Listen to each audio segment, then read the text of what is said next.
Ali radhiyallahu anhu, sebagaimana kita sedia maklum, ketika hayat Fatimah radhiyallahu anha, dia tak pernah kahwin dengan orang lain.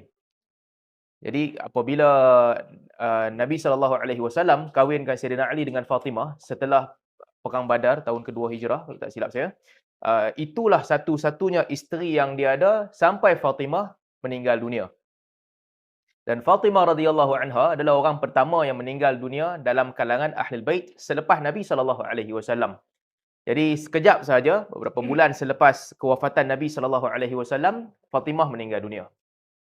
Lepas tu, lepas kematian Fatimah, masa itu, jadi Ali hidup selepas itu daripada tahun ke-10 Hijrah, kewafatan Nabi SAW, sampai ke tahun ke-40 ataupun 41, sampai ke tahun ke-40 ketika Sayyidina Ali meninggal dunia.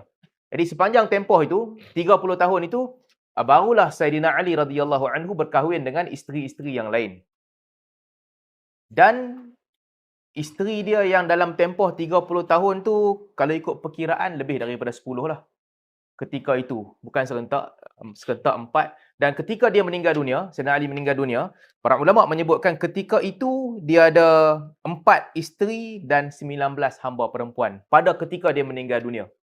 Jadi artinya banyaklah isterinya dan juga hamba-hambanya dan juga anak-anak dia setelah Fatimah radhiyallahu anha.